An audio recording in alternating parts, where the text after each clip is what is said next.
Hello, everybody. Welcome to Everest Coaching Institute. Today, we will discuss Class 12th Economics, first chapter Introduction to Macroeconomics. बेटा microeconomics आपने +1 में पढ़ी हुई है, +2 में आपकी मैक्रोइकोनॉमिक्स है. सो फर्स्ट चैप्टर उसका है इंट्रोडक्शन टू मैक्रोइकोनॉमिक्स. सो पहले हम मैक्रोइकोनॉमिक्स की इंट्रोडक्शन ये चैप्टर इसमें डिस्कस करेंगे. तो हम ये पूरा चैप्टर स्टडी करने के बाद में after studying the thorough chapter what you will come to learn, आपको क्या सीखोगे आप इस चैप्टर में. मैक्रो इकोनॉमिक्स क्या होती है, what is the meaning of macro economics, what is the difference between micro economics and macro economics. आपने माइक्रो इकोनॉमिक्स और मैक्रो इकोनॉमिक्स +1 में पढ़ी हुई है. मैक्रो आपको अब पढ़ाई जाएगी. तो उन दोनों में फ़र्क क्या है, क्यों हम पढ़ रहे हैं, वो डिस्कस करेंगे. Then we will discuss the scope of macroeconomics and significance of macroeconomics.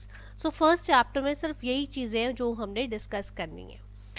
So first of all we will discuss what do you mean by macroeconomics. Macroeconomics क्या होती है. So पहले बेटा macroeconomics डिस्कस करने से पहले मैं आपको एक बार रिकॉल करवाऊंगी कि माइक्रोइकोनॉमिक्स क्या होती है.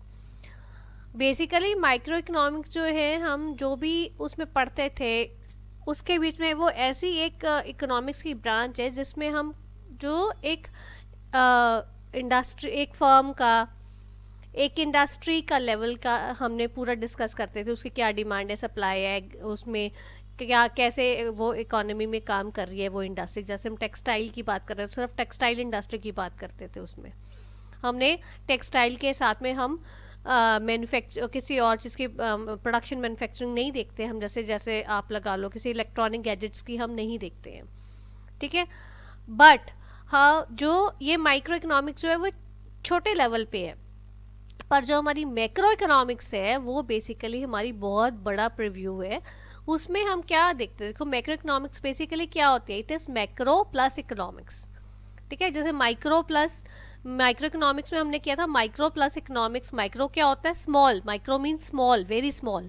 और ये ऐसे ही हम इसको मैक्रो प्लस इकोनॉमिक्स करते हैं. जो मैक्रो का वर्ड है वो हम ग्रीक वर्ड मैक्रोज, MAKROS, उससे हमने डिराइव किया हुआ, उससे ये वर्ड लिया हुआ है मैक्रो का. इसका मैक्रोस का मतलब ग्रीक वर्ड है कि एक, और एक ग्रीक में उसका मतलब क्या है, लार्ज, मीन्स वेरी लार्ज, बहुत बड़ा. सो माइक्रो इकोनॉमिक्स में हमने बेसिकली डिस्कस किया था कि माइक्रो इकोनॉमिक्स जो होता है वो बहुत स्मॉल स्केल पे हम बात करते हैं. जैसे मैंने बोला लेट इट बी एक हाउस होल्ड की बात कर ली, या हमने एक फर्म की बात कर ली, या एक इंडस्ट्री की बात कर ली. But macro economics means large, उसमें हम ज़्यादा प्रीव्यू, ज़्यादा हमने अपना दायरा जो है हम बड़ा कर लेते हैं. सो मैक्रो इकोनॉमिक्स को हम कह सकते हैं ये एक ऐसी इकोनॉमिक्स की ब्रांच है जो डील करता है कि इकोनॉमी कैसे फंक्शन करती है लार्ज स्केल पे. मीन्स हमने इसमें सिर्फ एक इंडस्ट्री की बात नहीं करनी है, हमने इसमें सारी इंडस्ट्रीज की बात करनी है, पूरी इकोनॉमी की हमने वर्किंग देखनी है, फंक्शनिंग देखनी है. सो माइक्रो इकोनॉमिक्स बहुत छोटा एस्पेक्ट है और मैक्रो इकोनॉमिक्स बहुत बड़ा एस्पेक्ट है. बट इससे आप ये मत समझना कि माइक्रो यूजलेस है. माइक्रो इकोनॉमिक्स यूजलेस नहीं है. माइक्रो इकोनॉमिक्स के बिना मैक्रो इकोनॉमिक्स आप नहीं कर सकते हो. So both goes hand by hand, side by side दोनों चलती हैं, और दोनों के चलने से ही हमारे को ये इकोनॉमी में मैक्रो इकोनॉमिक्स और माइक्रो इकोनॉमिक्स की इंपॉर्टेंस पता चलती है. अगर माइक्रो इकोनॉमिक्स नहीं होगी तो हम मैक्रो इकोनॉमिक्स की फंक्शनिंग पॉसिबल नहीं है. व्हाई इज इट सो, क्योंकि हमने इकोनॉमिक प्रॉब्लम्स तो हमने उसमें भी पढ़ी थी, माइक्रो इकोनॉमिक्स में पढ़ी थी, पर हमने एक इंडस्ट्री की, एक फर्म की, एक हाउस होल्ड की, ऐसे हमने पढ़ी थी. बट इसमें मैक्रो इकोनॉमिक्स में हमने इकोनॉमिक प्रॉब्लम्स पढ़नी है पूरी इकोनॉमी की एज अ होल, पूरी इकोनॉमी की हम डिस्कस करेंगे. सो मैक्रो इकोनॉमिक्स जो है वो बड़ा दायरा है और माइक्रो इकोनॉमिक्स जो है वो छोटा दायरा है. ओके. सो ये हमारी जनरल ओवरव्यू थी मैक्रो इकोनॉमिक्स क्या होती है. ये हम सारा डिस्कस करेंगे डिटेल में जैसे जैसे आप आगे जाओगे, ठीक है. ये हमारी मैक्रो इकोनॉमिक्स क्या होती है, और माइक्रो इकोनॉमिक्स भी मैंने आपको साथ के साथ बताई है. पहले भी आपने पूरी रिकॉल अपना करो, आपने +1 में पूरा किया हुआ, ठीक है. तो अब हम डिस्कस करेंगे कि दोनों में मैक्रो इकोनॉमिक्स और माइक्रो इकोनॉमिक्स में डिफरेंस क्या है. ये डिफरेंस बेटे बहुत ही ज़्यादा इंपॉर्टेंट है और ये आपको नॉर्मली एग्जाम्स में क्वेश्चन आ जाता है कि what is the difference between micro economics and the macro economics. ठीक है, सो इसके लिए देखो मैंने आपको एक टेबल बना के दिया है। ये जो टेबल है, इस टेबल से आप बड़े इजीली आप इसमें कर सकते हो, समझ सकते हो। सो पहला है, देखो मैंने बेसिक इसमें ओवरव्यू दिया हुआ है माइक्रो इकोनॉमिक्स और मैक्रो इकोनॉमिक्स में। माइक्रो इकोनॉमिक्स में problems are studied at individual level और macro economics problems of the economy as a whole are discussed. ये हमने पढ़ा माइक्रो जो छोटा लेवल पे काम करते हैं, स्मॉल स्केल पे काम करते हैं, जैसे मैंने बोला इंडिविजुअल लेवल। आप हाउस होल्ड का लेवल देख सकते हो, आप एक फर्म का लेवल पे देख सकते हो, आप एक इंडस्ट्री के लेवल पे देख सकते हो। जैसे अभी मैंने आपके साथ डिस्कस किया है कि इसके बीच में जो है हम पूरी डिफरेंट टाइप्स ऑफ इंडस्ट्रीज की बात नहीं करते हैं। अगर हम एक टेक्सटाइल की बात करें तो हम टेक्सटाइल इंडस्ट्री की ही बात करेंगे, हम उसके बीच में इलेक्ट्रॉनिक्स की बात नहीं करेंगे, उसकी प्रॉब्लम्स नहीं डिस्कस करेंगे। ठीक है, जो मैक्रो इकोनॉमिक्स है, मैक्रो इकोनॉमिक्स में पूरी इकोनॉमी की प्रॉब्लम्स हमने डिस्कस करनी है, सारी की सारी डिस्कस होंगी उसमें। ठीक है, second is micro economics uses micro economic variables. Micro economic variables अब हमारे बेटे कौन से हैं? माइक्रो इकोनॉमिक वेरिएबल्स बेसिकली हमारे होते हैं जो आपने इसमें पढ़ा हुआ है माइक्रो इकोनॉमिक्स में, आपने theory of demand, theory of supply, production equilibrium सारा आपने पढ़ा हुआ है। सो जो माइक्रो इकोनॉमिक्स वेरिएबल्स कौन से होते हैं? वो कंज्यूमर की डिमांड या प्रोड्यूसर की सप्लाई क्या है, ये सारे हमारे माइक्रो इकोनॉमिक वेरिएबल्स आते हैं। ऐसे ही जो हमारे मैक्रो इकोनॉमिक्स में, इसमें मैंने आपको पहले बताया माइक्रो इकोनॉमिक्स स्मॉल स्केल पे होती है, तो उसके कारण हमने इंडिविजुअल बात की है। तो मैक्रो इकोनॉमिक्स में पूरी इकोनॉमी की बात करनी, तो उसमें कौन से हमारे मैक्रो इकोनॉमिक वेरिएबल्स यूज होंगे? उसमें हमारी होंगी एग्रीगेट डिमांड, जिसको हम डिनोट करते हैं कैपिटल एडी से, या एग्रीगेट सप्लाई जिसको हम डिनोट करते हैं कैपिटल एएस से। ठीक है, तो एग्रीगेट डिमांड क्या होती है? एग्रीगेट डिमांड बेसिकली डिमांड होती है सारी गुड्स एंड सर्विसेज की इकोनॉमी में। It is a sum of all goods and services that are demanded in an economy. Okay, और एग्रीगेट सप्लाई क्या होती है? वो सप्लाई है जो हमने करनी है, it is goods and services supplied in an economy. Okay, so next comes third point, इसमें जो डिस्कस करेंगे, micro economics studies the effect of price on good. जो माइक्रो इकोनॉमिक्स एक प्राइस का, मतलब एक गुड के ऊपर प्राइस इफेक्ट करता है। इसमें हम आपने पढ़ा था आपने कॉम्प्लीमेंट्री गुड्स का इफेक्ट प्राइस के ऊपर, सप्लीमेंट्री गुड्स का इफेक्ट सप्लाई के ऊपर, इनकम इफेक्ट सप्लाई के ऊपर, प्राइस के ऊपर गुड का पढ़ा था ना। कॉम्प्लीमेंट्री में दो गुड्स हैं, कॉम्प्लीमेंट्री है ब्रेड एंड जैम। अगर ब्रेड का रेट जैम का रेट बढ़ता है तो ब्रेड के ऊपर क्या इम्पैक्ट है? अगर पेप्स ये इस टाइप से हमने पढ़े थे। और जैसे हमने सप्लीमेंट्री में हमने पढ़ा था कि जैसे कोक एंड पेप्सी आप यू कैन टेक, सो अगर कोक का रेट बढ़ता है तो पेप्सी के ऊपर क्या इम्पैक्ट पड़ता है उसकी प्राइस के ऊपर। ये हमने माइक्रो इकोनॉमिक्स में डिस्कस किया था। और मैक्रो इकोनॉमिक्स जो है, हमने पूरी इकोनॉमी की बात करनी है, तो वो बेसिकली डील करता है हमारा इन्फ्लेशन के साथ, कि ओवरऑल इकोनॉमी की हालत क्या है, मतलब आपकी जीडीपी इकोनॉमी में कितनी है, और इकोनॉमी में जो प्राइस है, इन्फ्लेशन है, महंगाई कितनी बढ़ रही है। अब आजकल की डेट में आप देखो इन्फ्लेशन रेट बहुत हाई है। आई स्टिल रिमेंबर जब हम लोग छोटे थे तो 100 रुपीज़ की वैल्यू बहुत ज़्यादा होती थी, बट नाउ डेज अब आप देखो 100 रुपीज़ तो कुछ भी नहीं है। 100 रुपीज़ के आप मार्केट में जाओ, चॉकलेट आता है। ओके ना, पहले क्या होता था, 100 रुपीज़ में कितना सामान आ जाता था। इट इज़ कि इन्फ्लेशन रेट क्या चल रहा है। मैक्रो इकोनॉमिक्स वो दिखता है कि इकोनॉमी में इन्फ्लेशन रेट क्या है, ज़्यादा है या कम है। ठीक है, next comes fourth point is it deal micro economics deals with the supply of goods. Supply of goods के इंडिविजुअल इंडस्ट्री की बात करेंगे हम, उसमें हमारी सप्लाई कैसी है गुड्स की वो हम देखेंगे। ठीक है, और मैक्रो इकोनॉमिक्स जो डील करती है वो हमारी production capacity of an economy, economy में प्रोडक्शन कैपेसिटी कैसी है हमारी, वो हम डिस्कस करते हैं कि ओवरऑल इकोनॉमी में गुड्स आपके कैसे मैन्युफैक्चर हो रहे हैं, इकोनॉमी में कितनी हमारी एम्प्लॉयमेंट रेट कैसा है, प्रोडक्शन कैपेसिटी कैसी है, तो और पावर्टी कैसी है वो सारी हम डिस्कस करते हैं। Fifth point comes micro economics. एक हम उसमें एजम्पशन लेते थे कि it is based on full employment in an economy. आपने अगर ध्यान हो आपको, हम हमेशा डिस्कस यही करते थे कि फुल एम्प्लॉयमेंट होएगी इकोनॉमी में, हम कभी अंडर एम्प्लॉयमेंट की बात ही नहीं करते थे। बट मैक्रो इकोनॉमिक्स एक्चुअल में डील करता है, वो बेसिकली देखता है, वो एज्यूम करता है या उसके पर चलता है कि अंडर एम्प्लॉयमेंट है इकोनॉमी में।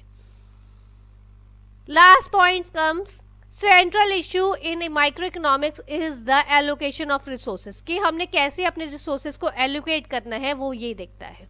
और मैक्रो इकोनॉमिक्स क्या देखता है, मैक्रो इकोनॉमिक्स इशू का उसका सेंट्रल इशू क्या है कि ओवरऑल इकोनॉमी में लेवल ऑफ आउटपुट हमारा कैसा है, कम है या ज़्यादा है। So this is the main difference between micro economics and macro economics. ये आपको एग्जाम में क्वेश्चन आता है। ये इसकी बात बेटा आपको ज़्यादा डिटेल में समझ आएगा तब जब आप आगे चैप्टर पढ़ोगे। Scope of macro economics. अब स्कोप ऑफ मैक्रो इकोनॉमिक्स हमने डिस्कस करना है, तो ये देखो स्कोप ऑफ मैक्रो इकोनॉमिक्स में ये सारी चीज़ें आती हैं। इसके बीच में पहली आ जाती है हमारी determination of national income and related aggregates. Now इसमें देखो बेटा मैक्रो इकोनॉमिक्स में क्या होता है। मैक्रो इकोनॉमिक्स में मैंने आपको बताया it deals with the economy as a whole. Economy की सारी प्रॉब्लम्स एंड सब कुछ इकोनॉमी को पूरी की पूरी लेके चलता है, एक इंडस्ट्री या एक फर्म एक हाउस होल्ड को लेके नहीं चलता है। सो मैक्रो इकोनॉमिक्स में हमने जब पूरी इकोनॉमी की बात करें so obviously we will discuss about the national income. इसमें हम एस्टिमेट करेंगे नेशनल इनकम और उसके साथ जो भी हमारे रिलेटेड एग्रीगेट्स होते हैं। इसमें रिलेटेड एग्रीगेट्स कौन से होते हैं हमारे, gross domestic product, national domestic product, then net domestic product, ये सारी चीज़ें और बहुत सारे हमारे ऐसे एग्रीगेट्स आते हैं जो हम इसमें डिस्कस करेंगे। सो सबसे पहले हमारी चीज़ नेशनल इसमें मैक्रो इकोनॉमिक्स में जो हमारी एस्टिमेशन क्या आती है वो हम नेशनल इनकम और उसके जो इसमें और चीज़ें रिलेटेड हैं उन सब की हम लोग एस्टिमेशन निकालते हैं। ये बेटा आप आगे चैप्टर्स में आपको इसके ऊपर है कैसे हम नेशनल इनकम इकोनॉमी की निकालते हैं, तो ये आपको डिस्कस डिटेल में किया जाएगा तब। अभी जस्ट आपको ओवरव्यू दिया जा रहा है कि स्कोप में क्या है, कौन सी चीज़ें मैक्रो इकोनॉमिक्स के अंडर आती हैं। पहली कौन सी चीज़ आती है, एस्टिमेशन ऑफ नेशनल इनकम और उसके साथ में जो भी उसके रिलेटेड एग्रीगेट्स है, ठीक है। देन कम सेकेंड आती है हमारी theory of employment. Theory of employment क्या होती है, मैक्रो इकोनॉमिक्स डील करती है एम्प्लॉयमेंट और अनएम्प्लॉयमेंट रेट हमारे इकोनॉमी में कैसा है कैसा नहीं। इकोनॉमी में हमारी एम्प्लॉयमेंट है ज़्यादा या अनएम्प्लॉयमेंट है, क्या रेट है हमारे, ताकि so that we come to know about the gross domestic product of the economy और द इकोनॉमी कैसे हमारी ग्रो कर रही है, जो लोग जो सोसाइटी है, जो इकोनॉमी में पीपल रह रहे हैं, लोग जो रह रहे हैं उन लोगों का सोशल वेलफेयर कैसा है कैसा नहीं। ऑब्वियसली अगर हमारा एम्प्लॉयमेंट रेट ज़्यादा होगा तो ऑब्वियसली लोगों की परचेजिंग कैपेसिटी भी ज़्यादा होगी और इन्फ्लेशन रेट कम होगा। ये सब कुछ हम डिस्कस करेंगे मैक्रो इकोनॉमिक्स में, ये मैक्रो इकोनॉमिक्स के अंडर आता है। नेक्स्ट आता है theory of money. Theory of money एक बहुत इंपॉर्टेंट कंपोनेंट है ये मैक्रो इकोनॉमिक्स में जो हम डील करते हैं। जितने आपके बैंक्स हैं, you know the central bank of India, central bank of India is a reserve bank of India. Reserve bank of India ने हमारी करेंसी जो है न्यू वो करेंसी प्रिंट आउट करती है, किसी और को ये अथॉरिटी नहीं है। तो इकोनॉमी में और पैसा डालने की जरूरत है या नहीं है, we have to discuss in this. Macro economics उसको डील करती है। इकोनॉमी में कितना पैसा है, कैसे उसको डील करना है। अगर इकोनॉमी में पैसा ज़्यादा आ गया है, ज़्यादा फ्लोट कर रहा है इकोनॉमी में पैसे, तो इकोनॉमी से पैसा निकालना है, लोगों के पास बहुत ज़्यादा पैसा होगा तो इन्फ्लेशन बहुत बढ़ जाएगी। अगर बहुत कम पैसा होगा तो डिफ्लेशन होगी। एक हमारे को इसमें एक बैलेंस स्ट्रक करना पड़ता है इकोनॉमी में। उसकी पूरी हमारी जो इसमें थियरी आती है मनी के ऊपर, वो पूरी मैक्रो इकोनॉमिक्स डील करती है, right. Next comes journal price level, theory of journal price level. इसके बीच में वही जो हमारी इन्फ्लेशनरी और डिफ्लेशनरी लेवल्स हम डिस्कस करते हैं कि अगर हमारा एक कमोडिटी है उसका रेट बहुत ज़्यादा बढ़ गया है, जनरल प्राइस जो है मतलब आपकी नॉर्मली जैसे अगर आप देखते हो मतलब 1000 रुपीज़ की वैल्यू इकोनॉमी में क्या है, कम है या ज़्यादा है, उसको कंट्रोल करने के लिए हमें मैक्रो इकोनॉमिक्स की ज़रूरत पड़ती है। देन कम्स गवर्नमेंट्स रोल, या गवर्नमेंट क्या रोल प्ले करती है इसमें मैक्रो इकोनॉमिक्स में, वो हमने डील करना है। वो भी हमारा इसमें मैक्रो इकोनॉमिक्स का ही एक पार्ट है जिसमें हम गवर्नमेंट का रोल देखते हैं। गवर्नमेंट का रोल कहाँ से दिखता है? गवर्नमेंट का रोल हमारे को बजट से पता चलता है। गवर्नमेंट हर साल बजट पास करती है, बजट से हमें पता चलता है उसने कितना खर्चा करना है पूरे साल का, उस इकोनॉमिक एक्टिविटीज़ में क्या इम्पेक्ट पड़ेगा क्या नहीं। सो वो एक स्कोप, वो एक फील्ड ऑफ स्टडी है माइक्रो इकोनॉमिक्स में।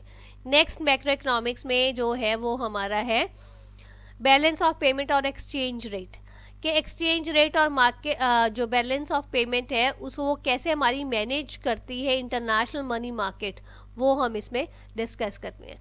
तो ये सारी चीज़ें जो है, ये सारी स्टडीज़ जो है वो हमारी मैक्रो इकोनॉमिक्स के बीच में आती हैं, which we have to study. ये सब कुछ मैक्रो इकोनॉमिक्स के बीच में आपको पता चलेगा, आप डिस्कस करोगे डिटेल में जैसे जैसे हम आगे चैप्टर्स डिस्कस करेंगे। सो अभी सिर्फ आपको ओवरव्यू है, बहुत ज़्यादा डिटेल में नहीं है, तो अभी this is sufficient for you.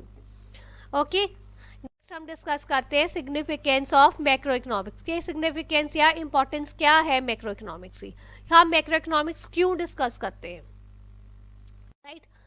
सो सबसे पहली चीज हमारी आती है, ये इकोनॉमी के बारे में ओवरव्यू हमारे को बताती है मैक्रो इकोनॉमिक्स, या डिस्क्रिप्शन हमारे को बताती है इकोनॉमी के बारे में।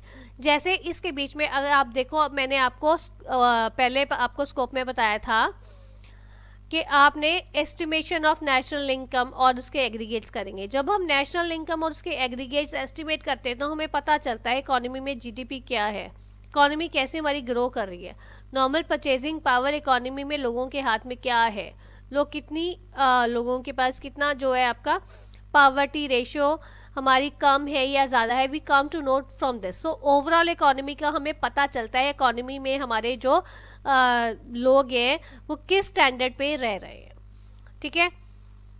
सेकेंड कम्स, इसके बीच में आप वो भी लिख सकते हो, इकोनॉमी के ओवरव्यू में ये आता है एम्प्लॉयमेंट और अनएम्प्लॉयमेंट लेवल का हमारे को पता चलता है, और हमारे को गवर्नमेंट बजट से हमारे को पता चलता है गवर्नमेंट क्या हमारे उसकी गवर्नमेंट के क्या हमारे फ्यूचर प्रॉस्पेक्ट्स हैं जो हमने गवर्नमेंट करेगी, इनिशिएट करेगी नेक्स्ट ईयर के लिए for the better development of an economy, right. Second चीज़ जो है उसमें हमारे को पता चलता है कि macro economics shows the growth and development of an economy, एक इकोनॉमी में क्या ग्रोथ है या उसकी क्या डेवलपमेंट चल रही है वो हमारे को पता चलता है। वो कैसे पता चलता है? इसमें हमारी प्रोग्राम्स एंड पॉलिसीज बनती हैं इकोनॉमिक ग्रोथ की, जो हमारे को पता चलता है इकोनॉमी ग्रो करने के लिए क्या पॉलिसियाँ, क्या प्रोग्राम फॉलो किए जा रहे हैं ताकि हमारे इकोनॉमी में पावर्टी रेशो कम हो, अनएम्प्लॉयमेंट कम हो, लोगों का स्टैंडर्ड ऑफ लिविंग बढ़े। सो ये सारी चीज़ें हमारी डिस्कस किस में होती हैं, किस में हम देखते हैं, ये सारे हम मैक्रो इकोनॉमिक्स के थ्रू हमें पता चलता है। Next comes problem of poverty. Problem of poverty ये हमारे मैक्रो इकोनॉमिक्स डील करती है। ये सारी बेटे वही चीज़ें, ऑब्वियसली जब आप पॉलिसीज बनाओगे कि पावर्टी को एलिमिनेट करने के, अभी देखो जैसे अब हमारे लेटेस्ट कितने सारे पावर्टी प्रोग्राम्स पावर्टी को एलिमिनेट करने के लिए कितने सारे लॉन्च हो चुके हैं जो हमारे इंडियन इकोनॉमी में चल रहे हैं। अभी लेटेस्ट इन 2020 ऑटो रिक्शाज दिए गए थे जून में लेडीज़ को होशियारपुर डिस्ट्रिक्ट में, वहाँ पे यहाँ पे दिए गए थे। वो किस लिए दिए गए? ताकि वुमेन जो एम्पावरमेंट हो, वुमेन्स को जो घर में बैठी हैं अगर उनको वो सेल्फ इंडिपेंडेंट होंगी तो ऑब्वियसली पावर्टी रेशो हमारी इकोनॉमी में कम होगी। Next comes policy formulation. Policies बनती हैं इसके जो हमारी ये मैक्रो इकोनॉमिक्स में, वो हमारी मैक्रो इकोनॉमिक्स में कैसे पॉलिसीज बनती हैं वो बेसिकली हमारी बनती हैं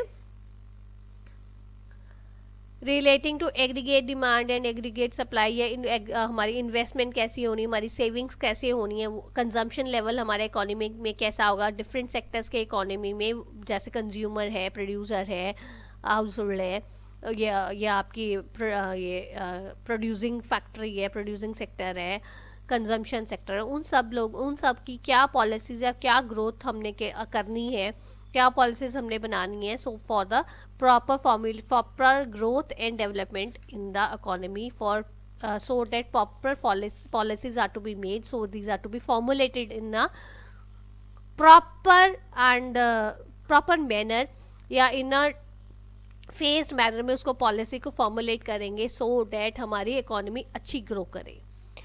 नेक्स्ट कम्स मैक्रो इकोनॉमिक्स जो है, जो हमारे और हमारे को लग रहा है ना अब क्या इमर्जिंग चैलेंजेस हो सकते हैं हमारे इकोनॉमी में, वो सारे पर मैक्रो इकोनॉमिक्स लाइट थ्रो करते हैं. फॉर एग्जाम्पल अभी मैं आपको एग्जाम्पल देती हूँ, ड्यूरिंग द कोविड इरा, अभी जैसे कोविड इरा चल रहा है तो इस केस में इमर्जिंग चैलेंजेस क्या है, इकोनॉमी, इंडियन इकोनॉमी में पॉवर्टी रेशो बढ़ गई है, ठीक है, जीडीपी इकोनॉमी की कम हो गई है.